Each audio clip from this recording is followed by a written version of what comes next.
আসসালামু আলাইকুম। বিকাল 7টা বাজতেছে। আজকে ভাবতেছি যে একটু বাইরে যাব, প্রকৃতিটার একটু ক্যামেরার মধ্যে বন্দি করব। ঠিক আছে।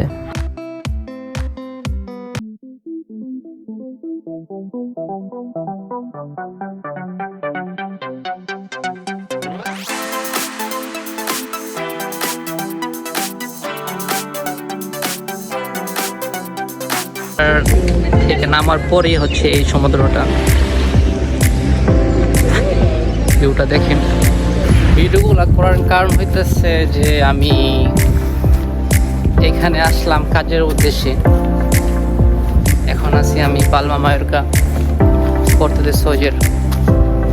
হয়তো আর এখানে কিছুদিন থাকা হবে, দেন এখান থেকে আবার মাদ্রিদ শহরে, আবার ওই যানজট, বড় বড় বিল্ডিং, রাস্তাঘাট। মাদ্রিদে সাধারণত আপনি এরকম সমুদ্র, এরকম পাহাড়, এরকম নেচার দেখা যায় না। তো আজকে ভাবলাম যে ক্যামেরার মধ্যে এগুলো একটু বন্দি করে রাখি, হয়তো বা এখানে আর আসা নাও হতে পারে। মাঝে মধ্যে হয়তো ভিডিওগুলো দেখবো আর নিজের কিছু স্মৃতি মনে করবো আর কি। তো আমি আজকে ডেটটা হচ্ছে আপনার 30শে সেপ্টেম্বর 2024 সাল। জানি না ভিডিওটা কি আপলোড দিব কিনা, আশা করি দিব। তো এটা হচ্ছে পর্তুগিজ সৌজেরের একটা ট্রেন, যেটা রাস্তার মাঝখান দিয়ে চলে। দেখেন আপনারা ট্রেনটা চলতেছে। গাছের মধ্যে হয়তো অনেক পাখি আছে, অনেক কিচির মিচির আওয়াজ শোনা যাইতেছে। জানি না আপনারা শুনতেছেন কিনা। এই যে উপরে পাখিগুলা, এই যে পাখি। একটা জিনিস আমার খুবই পছন্দ, খুবই ভালো লাগছে, যে এখানে পাহাড়ের উপরের মানুষজন বাড়ি করে রাখছে। পাহাড়ের উপরে মানুষজন থাকতেছে, দেখতেছেন ওই যে দূরে দেখেন ছেলে দৌড়াদৌড়ি করতেছে। যারা এখনো সমুদ্র দেখেন নাই, তাদের আমি অবশ্যই বলবো যে যে দেশে থাকেন না কেন, বাংলাদেশে থাকেন বা প্রবাসী, যে দেশে থাকেন না কেন, অবশ্যই আপনারা সমুদ্র দেখতে যাবেন। সমুদ্র আর পাহাড় এগুলা দেখলে আপনার মনে হবে যে আল্লাহর দুনিয়া কত সুন্দর। এখান থেকে একটা ভিউ নিতেছি, দেখেন আপনারা কত সুন্দর আল্লাহর দুনিয়া, কত সুন্দর তার সৃষ্টি, কত সুন্দর ওনার সৃষ্টি। একটু দেখেন আপনারা।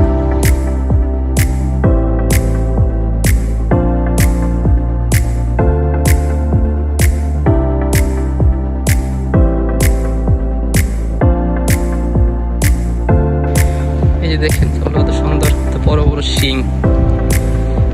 তো এগুলো এমনি আপনার খোলামেলা ঘুরতেছে, মানুষের মধ্যে জীবনযাপন করতেছে, খাইতেছে, ঘুরতেছে, ফিরতেছে।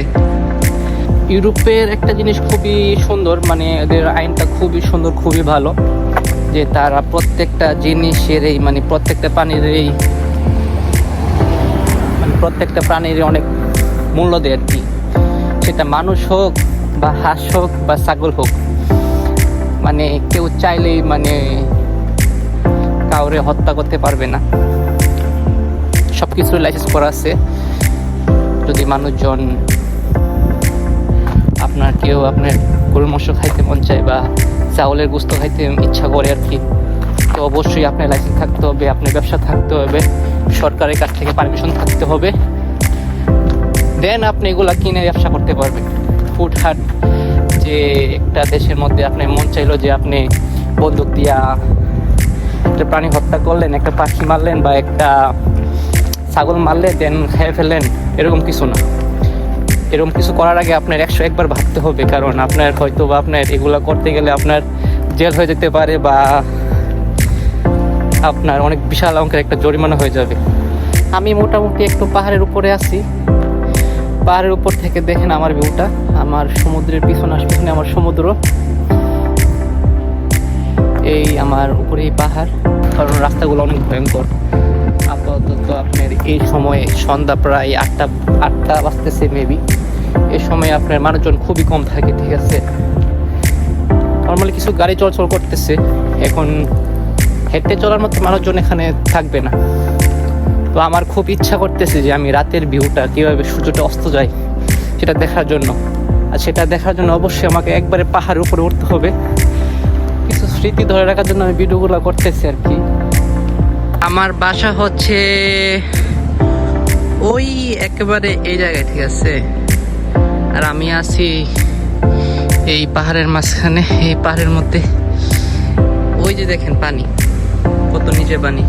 আমি প্রথমে একটা ভিডিও করছিলাম, ওই ভিডিওতে আমি প্রাণীর ওই একবারে ছিলাম আর কি, মানে একবার নিচে ছিলাম। ওই নিচে আমি কিছু ভিডিও করছিলাম, দেন গোসলও করছিলাম। হয়তো নিচে নামলে এখন পানির শব্দগুলো শুনতে পারতাম, কিন্তু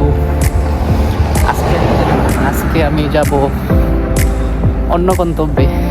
দেন প্রথম অবস্থায় আপনাদেরকে যে দেখাইছিলাম যে পাহাড়ের উপরের বাড়িগুলা, মানুষজন পাহাড়ের উপরে বাড়ি করে থাকতেছে। তো এই বাড়িগুলো হইতেছে আপনার পাহাড়ের উপরে বাড়িঘর। এই দেখেন এই বাড়িগুলোর কথাই বলতেছিলাম প্রথম অবস্থায়, যে ওরা পাহাড়ের উপরে বাড়ি করে থাকতেছে। কত সুন্দর, এখানে ওদের বারান্দা, সামনে বিশাল বড় সমুদ্র। মানে মানুষজন কত শৌখিন, এখানে না আসলে আপনি বুঝতে পারবেন না, ঠিক আছে। একটা মানুষও কিন্তু নাই, ঠিক আছে, খুবই নিরিবিলি। নর্মালি এখানে একটা নতুন লোক হুট করে এই সময় একা একা চলাফেরা করাটা অনেক ডেঞ্জারাস। অনেক হয়তো আসবেও না, এখানে কেউ নাই, ঠিক আছে। এখানে কিন্তু অনেক অন্ধকার, ঠিক আছে, গাছপালা আছে। কিন্তু দেখেন ওই দিকে, দেখেন যেদিকে মানুষের বাড়িঘর, নিচের দিকে, ওই দিকে এখনো সূর্যটা দেখা যাইতেছে, একটু সানসেট আছে, প্রায় অন্ধকার হয়ে গেছে। যাক, যেটাই হোক, আমি যেটার জন্য যাইতেছি একবারে পাহাড়ের উপরে, জানি না ওই ভিউটা পাবো কিনা, তারপর যাইতেছি। কারণ দেখি যদি ভাগ্যে থাকে অবশ্যই ভিউটা পাবো। ওইখান থেকে সূর্য অস্ত যাওয়ার জিনিসটা অনেক সুন্দর লাগে, মানে সূর্য যে অস্ত যায় ভিউটা অনেক সুন্দর, ঠিক আছে। কিন্তু সূর্য তো অস্ত হয়ে গেছেই প্রায়, জানি না ভাগ্যে কি আছে। তো আমি একেবারে আপনার ওইখান থেকে একবার নিচে যে দেখতেছেন বাড়িগুলা, ওইখান থেকে হাঁটতে হাঁটতে প্রায় এখানে চলে আসলাম। সমুদ্রের কোনো সমস্যা হলে এখান থেকে তারা কাজকর্ম চালায় আর কি। এটা পালমা মায়োরকা, পর্তুগিজ শহরের সবচেয়ে উঁচু জায়গা আর কি। এই গেছে অলরেডি, কিন্তু ভিউটা কিন্তু অনেক সুন্দর, ঠিক আছে। এই যে একবারে উপরের জায়গা।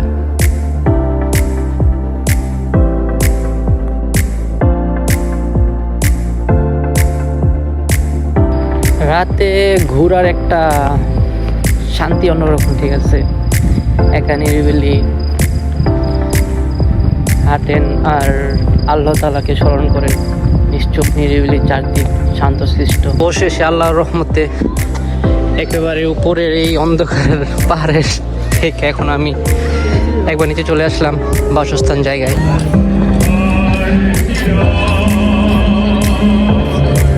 আমি এখন ট্রেনের রাস্তা দিয়ে হাঁটতেছি, এটা কিন্তু ট্রেনের রাস্তা, ঠিক আছে। আর ওই পাশে আপনার গাড়ি ঘোড়া চলে আর কি, মানে গাড়ি চলে, ঘোড়া তো অবশ্যই না। কিছু খাবার কেনার দরকার, তো এখন আমি একটু সুপার মার্কেটে যাবো, দেখি এখানে কি খাবার টাবার পাই।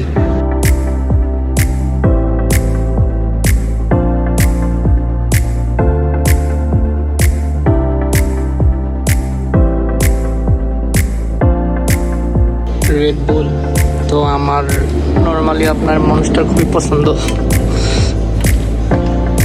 নর্মালি সব জায়গায় জিনিসপত্রের দাম খুবই অনেক থাকে। তো এই ট্রেনে ওঠার এটা হচ্ছে মেন জায়গা, আর বাসা প্রায় সাথেই। এখানে আপনার সব কিছুর টাইম দেওয়া আছে।